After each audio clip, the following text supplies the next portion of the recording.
Welcome to another post-game show of Barely Onside with your host, Johnny G. Hope you guys are doing good tonight because I know I am. It was a big win for the Montreal Canadiens. But before we get into it, I just wanted to correct something from the last post-game show in the 3-2 win against the Chicago Blackhawks. Okay? I thought Slav had scored the goal that gave them the lead with 15 seconds left in the game. I was just so excited because I really thought it was Slav who scored that I just assumed it was Slav, but it wasn't. And I learned that in the post-game interview with Caden Gooley. Okay, so I apologize for the misinformation. It was Caden Gooley who scored with 15 seconds left to give the Montreal Canadiens a 3-2 win over the Chicago Blackhawks. Okay, now that that's behind us, tonight the Montreal Canadiens in their home opener at the Bell Center in Montreal beat the Seattle Kraken 5-4 in overtime. Cole Caufield with the game winner, as we all witnessed. His third goal of the season, his second of the game. It was a draw pass by Lane Hutson, the recently signed Lane Hutson, who gave the puck to Cole. And Cole did his thing because we know what Cole likes to do. And what Cole likes to do, he likes to score overtime goals. He likes to score all the time, but he's really good at it 3-on-3. So again, Cole Caufield for the win. You love to see it. And it wasn't his only goal, like I said. He also scored, I think it was the second goal of the game. I could be wrong, but I'm pretty sure it was the second goal of the game to give the Montreal Canadiens a 2-1 lead. So yes, I think that was his second goal, or sorry, the second goal of the game. Lane Hutson, I thought, played a really good game tonight. And of course, he signed his contract yesterday. 8 years at $70.8 million total. So 7.85 per year. Sorry, 8.85 per year, which is an absolute steal. And watching him tonight, not that he was bad in the first 3 games, but tonight he just looked like his old self. So you got to believe that that contract was weighing on him. And now that it's signed, we're going to see the Lane Hutson that we know and love. And tonight I thought he played an excellent, excellent game. An excellent game. Overtime would have never happened if our God, our demigod, Ivan Demidov, didn't tie it up with under 3 minutes to go to help get this game into overtime. Ivan Demidov, a goal and an assist tonight. I thought he played a pretty good game. I think Marty's easing this guy into the season. I don't think he's being put in situations for him to flourish offensively, but defensively, I think we're seeing some really good things for Ivan Demidov. So tonight was another good defensive type game for Ivan, but he was able to produce. And that's what we want to see, because if he's going to win Rookie of the Year, then he's going to need to produce. And tonight, a huge goal, his first goal of the season, 4 games to do it. But I think he now has 3 points in 4 games. I'm pretty sure. Yes, he definitely got a goal or an assist in Detroit. So he definitely has at least 3 points this season in 4 games. So it's not bad. The kid's coming along. We're going to have to be patient. But tonight we saw the beauty that is Ivan Demidov with a huge goal. Because I'll be honest, the Montreal Canadiens had 3 leads this game. and they let Seattle come back every time. And when Seattle scored that fourth goal, I thought for sure that the game was over. I had a feeling that if the Montreal Canadiens were going to give Seattle a lead, that they weren't going to give it up, but they did, thanks to Ivan Demidov. I know it wasn't on the power play, but I'm pretty sure it was at the tail end of a power play. So it's good to see that unit, get it done. Patrick Laine assisted on the play, and I think Brendan Gallagher as well. So really, um, just happy to see some success there for Patrick, for Ivan. Galley's obviously off to a good start. So yeah, so I mean, an awesome ending to this game, right? Because like I said, at 4-3, it didn't look good. I thought Seattle, was not going to give it up after that, but they did. Montreal found a way, and I mean, that's the Montreal Canadiens, right? That's the kind of team that we've been seeing over the past couple of years. Last year was a really good, we saw that a lot last year, right? Them coming back late in games, never being out of it. And they played to that narrative, right? They that's what they did. Sure they had the lead 3 times in this game, but at the end of the day, with 3 minutes left in the game, they were down and they found a way to win, just like last year. So I mean, so far, like this season is going really well.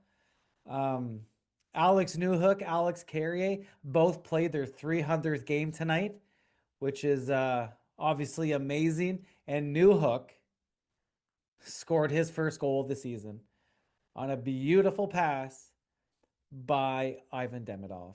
And Alex Carrier also got an assist on the play. So to see them in their 300th game on the score sheet, Newhook with the first goal and Carrier with an assist, you love to see it, right? It's just those little things that make this game special. And to see them both have success is awesome. So well deserved. 300 games. Congratulations. And congratulations on the great game that you guys played tonight.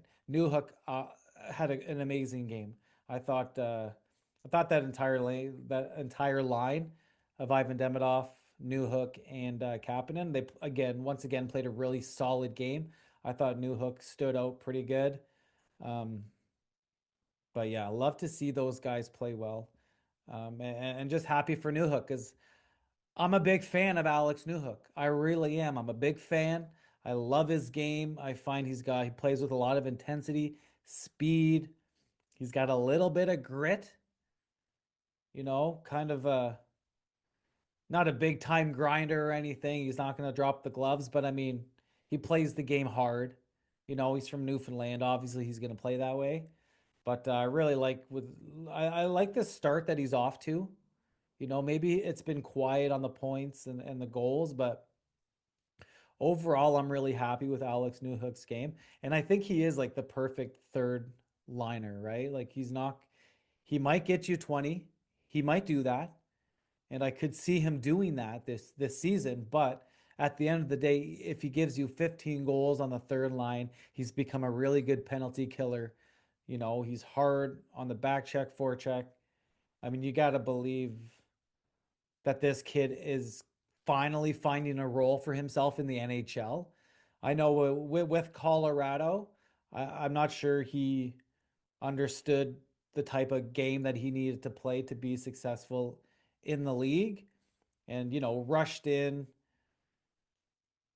Not saying rushed in, but like he was on a Stanley Cup team, right? So, I mean, he was just kind of flying by the seat of his pants, trying to do the best as he could to stay in the lineup. But now I know his intentions coming to Montreal were maybe to get top 6 minutes, to become a little more offensive, to show off his offensive skills. But because of the amount of talent that we have, he's a bottom 6 guy now. And I think he needs to accept that role, which I think he has, right? And I think he's a proud penalty killer. You can see it in the game, in the way he blocks shots, the way he uses his speed, the pressure that he puts on the defenseman. I mean, yeah, he's starting to play a role that suits him, and I think he's only going to get better at it. And I have high hopes for Alex Newhook, but not in an offensive way, but just like I said, that two-way grinder, third line penalty killer, that kind of role. And I love it for him because I think he has all the tools to be good at it. Kind of like a Paul Byron, right? Use that speed, that pressure,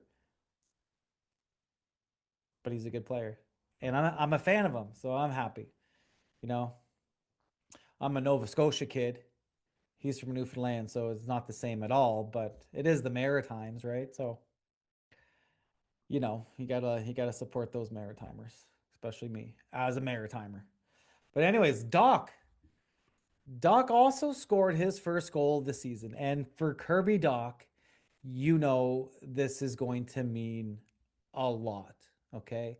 He has missed so much time since arriving in Montreal that his confidence level is probably not where it would be if he had stayed healthy and properly developed with this team. But we know this is a big year for Kirby Doc, and he knows it. The fan base knows it. Management knows it. Everybody knows that Kirby Doc needs to have a good season. Okay, his contract's up at the end of the year. I believe he's still an RFA, unless I got that wrong. Correct me if I'm wrong. So we still hold his rights, assuming that I'm right. But it's important. It's important for Doc to get off to a good start, to stay healthy, and to produce. Because for a lot of last season, he was healthy, but his game was nowhere near where the team needed it to be, and his offense was non existent. Okay.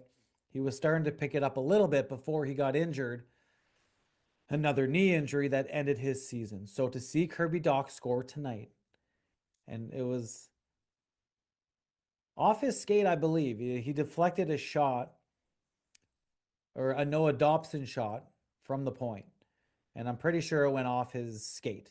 But no matter how it went in, and he was in front of the net and positioned himself in a good spot.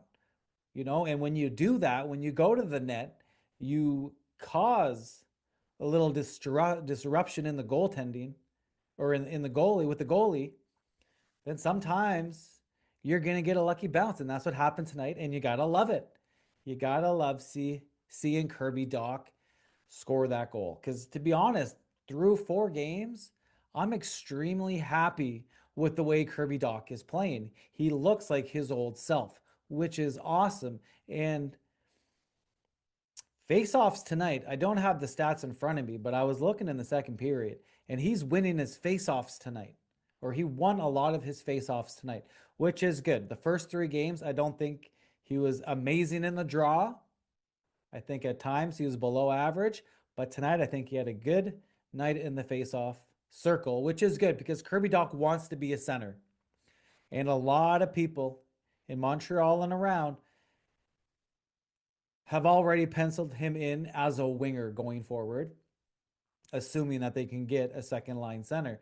But Kirby likes to play center. He wants to play center.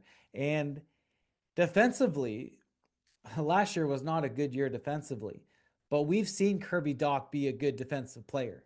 Okay. And you saw it tonight. How many times in the defensive end did you see Kirby Doc behind the net? And for me, that's a good indication that he's doing his job as a centerman, right? First man back, support the D when you can. Centers, that's what they do. Good centers do that, and he did that. And I think that if he can continue to play the way he's playing and continue to get better at draws, that he can be a second line center or even a third line center, but he can be a center nonetheless. And that's what he wants to do. And ideally, that's what we want to see because there's nothing better than having a big, strong 6'4", 200 and some center driving a line, right? That's what we want. We want size down the middle. And Kirby Doc gives us size down the middle as long as he can stay healthy and continue to grow his game. Because we all see the potential. We've all seen the potential. Kirby Doc's a good hockey player. A confident, healthy Kirby Doc is a great hockey player. So it's good to see him thriving right now. It really is. Now, I just want to touch on the goaltending a little bit. Sam Montembeault, it's not that he played a terrible, terrible game, but he did give up 4 goals on 22 shots, which to me is just not good enough. Okay? It's not good enough. Like I said, he wasn't terrible, but at the same time, he needs to make some big saves at big moments. And again, he made a couple of good saves. There's no question about it. But he can't be giving up 4 goals on 22 shots. And that's just that simple. I know they're not all his fault. I get it. But you just got to be better, okay? Just a little bit better. I'm not complaining about this. I'm not complaining about him. But I do feel like he just needs to be a little bit better because Jakub Dobish is on his tail. He's hot on his tail. Jakub Dobish wants to be the #1 goalie. And we seen him play last game against the Detroit Red Wings, and he was awesome. In unorthodox style, that's for sure. He's all over the place, but he stops the puck. He keeps the puck out of the net. And if Sam Montembeault keeps letting the puck into his net, then Jakub Dobish might just get a little more starts. And for Sam Montembeault, an Olympic year, you probably don't want that to happen. So just be a little better, okay? Obviously, you want to win your home opener. It's the first time the fans get to see their team live. And the Montreal Canadiens didn't disappoint. They almost disappointed us, but they didn't disappoint. They came away with the 2 points and are now 3-1 on the season. So we're celebrating, but you know who else is celebrating? Kent Hughes and Jeff Gordon, because they were both extended today for the next 5 seasons after this season by Jeff Molson. And I think as a Montreal Canadiens fan, and I feel like I speak for all of us, is that we're extremely happy to see that happen. Was it ever in question? Not really, right? It's not something I worried about. It didn't keep me up at night, but at the same time, it's nice to know that we have these guys leading the Montreal Canadiens for the next 6 years. Because the work that they've done up to this date has been simply amazing. Has everything hit? No, it never does.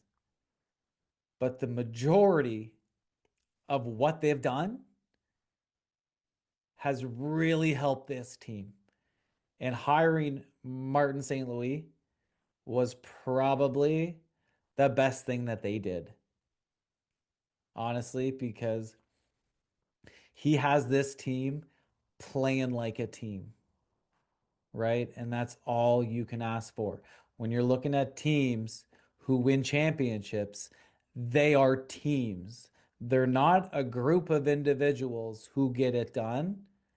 They're a team. And the Montreal Canadiens have built a team. And Marty has been a big part of it. I know I've been hard on Marty last season, but that's just because I'm crazy. At the end of the day, he's a great coach, and there's no denying it. There's no denying it. But I think that will do. We have another big game coming up on Thursday against the Nashville Predators at home. I think we're at home for the next 3 games. So it's a big, big game. They're all big, and I'm going to treat them like they're all big, right? Because if you're not going to be an emotional fan, then what's the point of being a fan, okay? So for 82 games, you're going to get my passion. You're going to get my crazy. You're going to get it all. Okay. But that will do it for tonight. So remember, please subscribe to my YouTube channel and follow me on TikTok at Barely Onside. For those of you who are listening, who have listened to this, thank you, and we'll see you again.